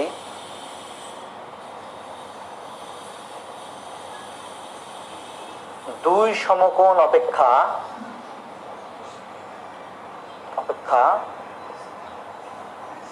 বৃহত্তর। প্রশ্ন কিভাবে আসবে, এভাবে এই পুরোটা লেখা এইটুক শূন্যস্থান থাকবে। সমষ্টি ড্যাশ দুই সমকোণ অপেক্ষা বৃহত্তর ও ক্ষুদ্রতর সমান, তাহলে কি হবে? দুই বাহুকে দুইটা বস্তু করুন। আমি এই চিত্রই ব্যবহার করি। যদি আমরা এই দিকেও বানাই তাহলে এই এটা যদি ই হয়, এই বহিস্থ কোণ আর এই বহিস্থ কোণ একটা হলো এসিডি, এইটার এটা সমান, আর এই বহিস্থ কোণটা হবে এইটা আর এইটা সমান। তাহলে কি হলো? কোণ ই বিসি, ই বিসি হলো কোণ সি আর হলো কোণ এ, কোণ সি এটার এটা, কোণ সি প্লাস কোণ এ। তাহলে এই দুটো যদি যোগ করি, যে কোণ এসিডি যোগ কোণ ইবিসি সমান সমান কি হলো? এ কোণ এ যোগ কোণ বি যোগ কোণ সি যোগ কোণ এ। এখন দেখেন এই তিনটা মিলে কত? এ বি সি, এই তিনটা মিলে কত? 180, আরো আছে প্লাস এ, যেটা পাওয়া গেল দুইটা বস্তু, এই দুইটা বস্তু মিলে 180 প্লাস এ, তার মানে দুই সমকোণ এর চেয়ে বড়। তাহলে যেটা পাইলাম যে দুইটা বস্তু যোগ করলে দুই সমকোণের চেয়ে বড় হয়। এই বস্তু আর এই বস্তু সহজ বুদ্ধি, একটা বস্তু দুইটা অন্তস্থ, দুইটা বস্তু চারটা অন্তস্থ, চারটা তো অন্তস্থ কোণ নাই। তাহলে আমরা চারটা মানে হলো তিনটা আর একটা দুইবার আছে, তার মানে দুই সমকোণ তিনটা মিলে আরেকটা বেশি আছে, তাহলে তিন সমকোণ দুই সমকোণের চেয়ে বড় হবে। এইভাবে যদি তিন বাহুকে বর্ধিত করেন, 6 নম্বর ত্রিভুজের তিন বাহুকে বর্ধিত করলে উৎপন্ন বহিস্থ কোণ দ্বয়ের কোণগুলোর, কোণ দ্বয় না তো কোণগুলোর সমষ্টি 360 ডিগ্রি, সমষ্টি হলো 360 ডিগ্রি, 4 সমকোণ বলতে পারেন, 4 সমকোণ 360 ডিগ্রি। তিন বাহুকে যদি বর্ধিত করেন, আপনি যদি এইটা এইদিকে বর্ধিত করলাম, এইদিকে বর্ধিত করলাম, আর এটাকে এইদিকে বর্ধিত করলাম, এই যে বহিস্থগুলো হবে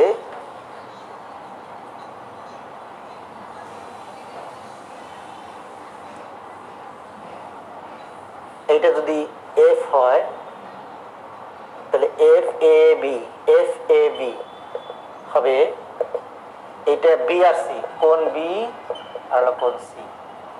তাহলে দেখেন বি দুইবার, এ দুইবার, সি দুইবার, তাহলে এই তিনটা বহিস্থ সমান সমান হলো দুইটা এ, দুইটা বি, দুইটা সি, দুইটা এ, দুইটা বি, তাহলে দুইটা 2 ইন্টু 180 কত হলো? 360 ডিগ্রি। তাহলে এই ত্রিভুজের তিন বাহু বর্ধিত করলে তিনটা বস্তু মিলে অলওয়েজ 360 ডিগ্রি হবে। ত্রিভুজ যেরকমই হোক না কেন, তিনটা বস্তু মিলে 360 ডিগ্রি, এইটা মুখস্থ রাখতে হবে যে তিনটা বস্তু মিলে, তিনটা অন্তস্থ বস্তু মিলে 6টা অন্তস্থ মানে কি? দুইটা একটা দুইবার করে আছে, তার মানে এবিসি তিনটা মানে 180, দুইটা 180 360। এটার সাথে একটা এন বি দিয়ে রাখেন, এন বি এই 6 এর ক্ষেত্রে এটা একটা এন বি হলো, এটা তো আমরা ত্রিভুজ বলছি, যে কোনো বহুভুজ, ত্রিভুজ হোক আর যাই হোক, যে কোনো বহুভুজের বহিস্থ কোণগুলোর সমষ্টি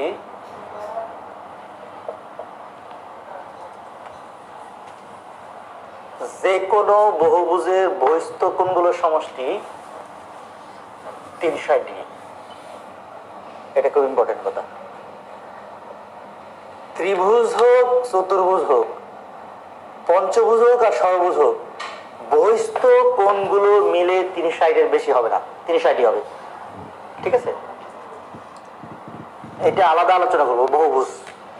7 নম্বর হলো মধ্যমা। মধ্যমা ত্রিভুজকে দুটি সমান ক্ষেত্রফল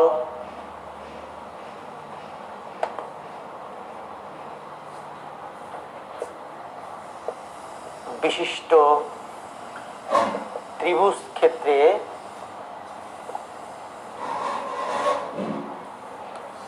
মধ্যমা ত্রিভুজকে দুটি সমান ক্ষেত্র বিশিষ্ট ত্রিভুজ ক্ষেত্রে বিভক্ত করে।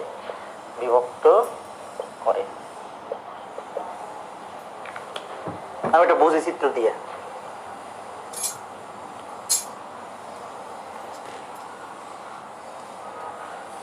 মধ্যমা কি? প্রথমে দেখি মধ্যমা। মধ্যমা হলো মধ্যবিন্দু। মধ্যমা এ বি সি একটা ত্রিভুজ, এই বাহুর মধ্যবিন্দুর সাথে বিপরীত শীর্ষ, মনে করো এটা মধ্যবিন্দু আর এটা শীর্ষ, মধ্যমা। বা এখান থেকে এদিকে নিলে এটাও মধ্যমা হবে, এখান থেকে এদিকে নিলে মধ্যমা হবে। মধ্যমা মানে হলো মধ্যবিন্দুর সাথে শীর্ষের সংযোগ, শীর্ষের সংযোগ। এই মধ্যমা দিলে ত্রিভুজটাতে দুইটা ত্রিভুজ হয়, এই দুইটা ত্রিভুজের এরিয়া সমান। আর যদি এরকম ত্রিভুজ হয় যে এটা একটা ত্রিভুজ, এইটা হলো মধ্যবিন্দু, তাহলে এইটা হলো মধ্যমা। এই যে ত্রিভুজটা আর এই ত্রিভুজটার ক্ষেত্রফল সমান। কি সমান? ক্ষেত্রফল, সমান ক্ষেত্রফল। অর্থাৎ এটা যদি এ, এটা যদি বি, এটা যদি সি হয়, এটা যদি ডি হয়, ত্রিভুজ ক্ষেত্র এ বি ডি সমান ত্রিভুজ ক্ষেত্র সমান এ ডি সি সমান। সমান কিন্তু কি না, সর্বসম না, কিন্তু সর্বসম নয়। সমান বলছি শুধু, সর্বসম না। সমান, সর্বসম আর সমান দুটো আলাদা কথা। সর্বসম মানে অনেক কিছু সমান, এখানে শুধু কি সমান? ক্ষেত্র মানে ক্ষেত্রফল সমান। কি সমান? ক্ষেত্রফল সমান। ঠিক আছে? আচ্ছা, তার মানে এটাকে বলা যায় যে এই দুইটা যদি সমান, তাহলে এই ত্রিভুজ ক্ষেত্র এবিডি দুইটা মিলে যোগ ত্রিভুজ ক্ষেত্র এডিসি সমান সমান ত্রিভুজ ক্ষেত্র এবিসি। তাহলে একটা দুইটা মিলে কত? একটা সমান। এইটা যদি এক্স হয়, এটা যদি এক্স হয়, এটা যদি এক্স হয়, এটা যোগ হলো এক্স হয়, তাহলে কি এটা 2x। ঠিক আছে? একটা এক্স হলে দুইটা মিলে কত? 2x। তো এটা এভাবে, এটা যদি এক্স হয়, পুরোটা হলে কত হবে? 2x। হ্যাঁ, এটা খেয়াল করতে হবে। স্কোয়ার না, কিন্তু এটা যোগ, এই দুইটা মিলে যোগ, গুণ না। এটা একটা ত্রিভুজ, একটা ত্রিভুজ এডি হলো মধ্যমা, এখানে এ ডিটা মধ্যমা। যদি এটা হয় তাহলে ত্রিভুজের যে কোনো দুই বাহুর সমষ্টি তৃতীয় বাহুর মধ্যমা অপেক্ষা, মধ্যমার দ্বিগুণ অপেক্ষা বৃহত্তর। কি বলছি? ত্রিভুজের দুই বাহুর সমষ্টি, মনে করেন দুইটা বাহু, এই বাহু আর এই বাহু, এবি যোগ এসি। তৃতীয় বাহু কোনটা? এটা। তৃতীয় বাহুর মধ্যমা কোনটা? এইটা, এডি। বলছি দুই বাহুর সমষ্টি, তৃতীয় বাহুর মধ্যমা হলো এডি। এই মধ্যমার দ্বিগুণ হচ্ছে দুই বাহু বড়, মানে দুই বাহুর সমষ্টি এই মধ্যমার দ্বিগুণের চেয়েও কি বড়।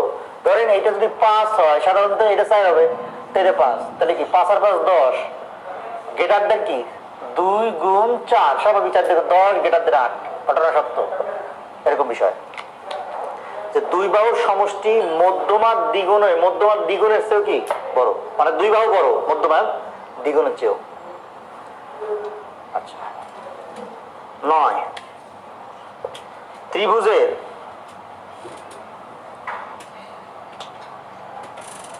ত্রিভুজের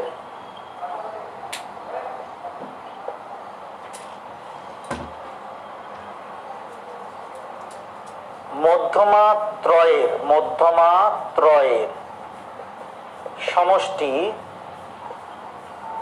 পরিসীমা অপেক্ষা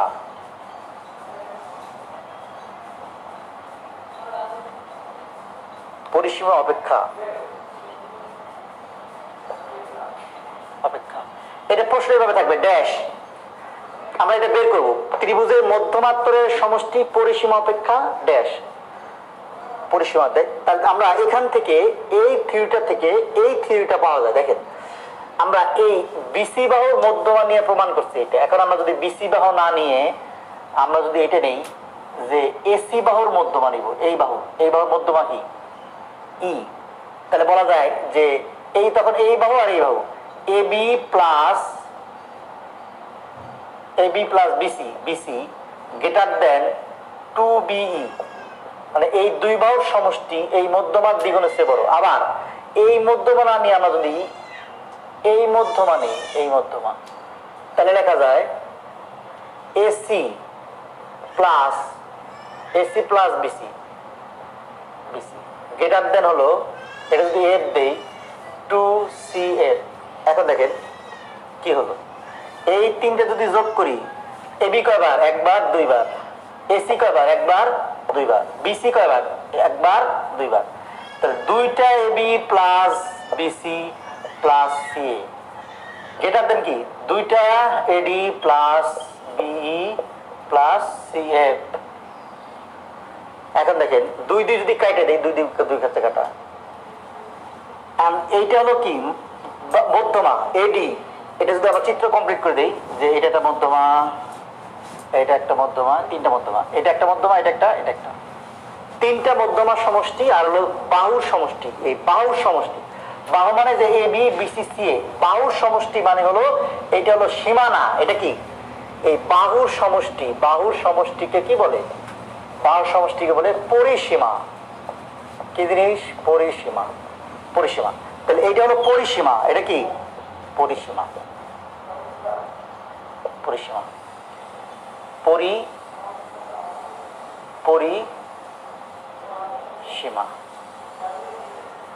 আর এটা কি মধ্যমা ত্রয়। পরিসীমার মধ্যমা ত্রয়ের মধ্যে বড় কি? পরিসীমা বড়, মধ্যমা কি ছোট। মানে পরিসীমা এটা কি এদিকে আছে বড়। তো আমরা উল্টা করে লিখতে পারি না? এটাকে যদি লিখি AB plus B plus C A, আর এই জায়গায় লিখলাম AB plus BC plus C A. এখন এটা হলো মধ্যমা, এটা হলো পরিসীমা। বড় কি? পরিসীমা বড়। দেখেন পরিসীমা কি বড়, তাহলে এটাকে এইভাবে লেখা যায় না? তাহলে বলা যায় মধ্যমা সমষ্টি পরিসীমা অপেক্ষা কি? পরিসীমা অপেক্ষা ক্ষুদ্রতর। এই বিষয়। এটা পরীক্ষা আসছে, পিলিতে আসছে, রিটেনে আসছে, ঠিক আছে? পিলি এবং এটা দুই জায়গায় আসছে। তো আমরা দেখলাম যে মধ্যমা তিনটা যোগ করলে যা হবে পরিসীমার থেকে ছোট হবে। মধ্যমা ত্রয়ের সমষ্টি পরিসীমা অপেক্ষা ক্ষুদ্রতর, ঠিক আছে? যদি উল্টা বলে যে পরিসীমা মধ্যমা অপেক্ষা কি হবে, তখন বৃহত্তর। পরিসীমা বড়, মনে রাখবেন পরিসীমা কি বড়, মধ্যমা ছোট।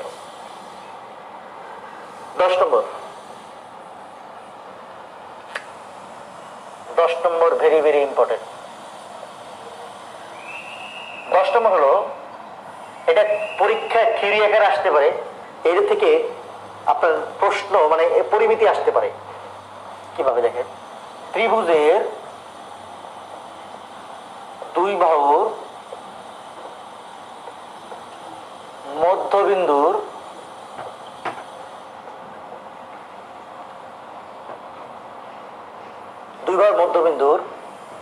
সংযোজক রেখাংশ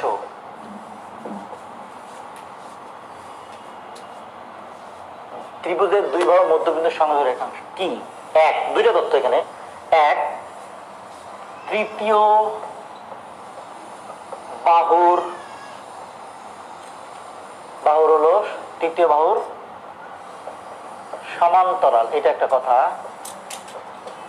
মানে দুই বাহুর মধ্যবিন্দু সংযোগ রেখাংশটা তৃতীয় বাহুর সমান্তরাল হবে। আরেকটা হবে দৈর্ঘ্যে তৃতীয় বাহুর অর্ধেক। 3 নম্বরটা আমরা পরে আসতেছি, আমরা কি চিত্র আঁকি। এটা একটা ত্রিভুজ এ বি সি, তৃতীয় বাহু বলছে কি দুই বাহুর মধ্যবিন্দু, এই বাহুর মধ্যবিন্দু নিলাম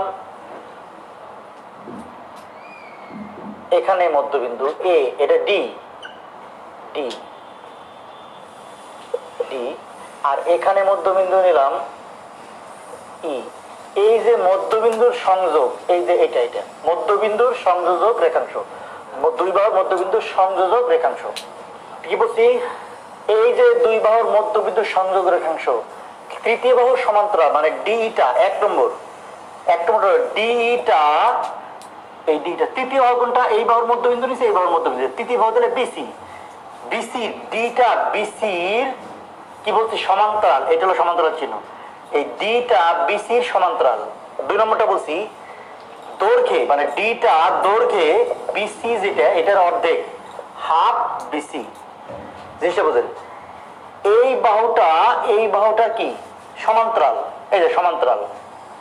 আর এই বাহুটা যদি 10 হয়, এইটা হবে 5, 10-এর অর্ধেক 5, এটা 10-এর অর্ধেক, মানে অর্ধেক, তৃতীয় বাহুটা অর্ধেক হবে।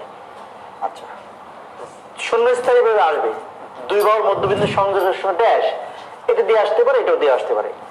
আরেকটা তথ্য আমরা এখানে দিতে পারি, সেটা হলো এই যে দুই বাহুর মধ্যবিন্দু যোগ করা একটা ছোট ত্রিভুজ হয়েছে, এই ত্রিভুজটা মূল ত্রিভুজের ক্ষেত্রফলের, অর্থাৎ ত্রিভুজ ক্ষেত্র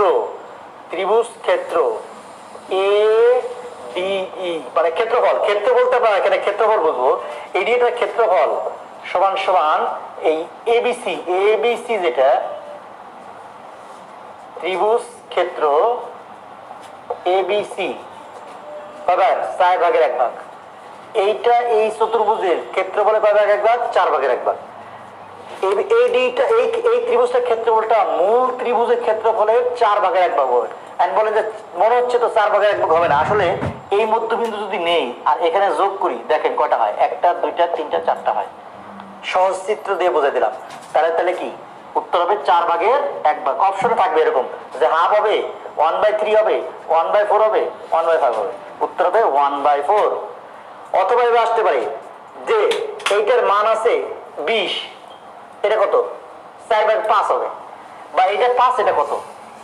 এভাবে পরীক্ষা আসে যে দুই বাহুর মধ্যবিন্দু যোগ করা হলো, উৎপন্ন ত্রিভুজ এইটা, মূল ত্রিভুজ 20, তাহলে এই ছোট ত্রিভুজটা কত, তাহলে 4/1। অথবা এইটা যদি থাকে তাহলে 4 গুণ করে দিবেন। কথা বোঝা গেছে? এটি থেকে প্রশ্ন খুব ইম্পর্টেন্ট। তারপর আবার একটু অবারি করি, দুই বাহুর মধ্যবিন্দু সংযোগ করলে যে রেখাটা পাওয়া যায়, রেখাংশটা পাওয়া যায়, এই বাহুটা সমান্তরাল, এই বাহুটার অর্ধেক, ক্ষেত্রফলটা মূল ত্রিভুজের 4/1। আমরা এই 10টা থিওরি আলোচনা করেছি। এই 10টা থিওরি খুব ইম্পর্টেন্ট।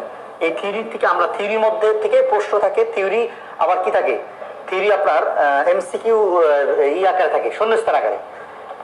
এবার আমরা ত্রিভুজের পরিমিতি বিষয়ক আলোচনা করব। পরিমিতি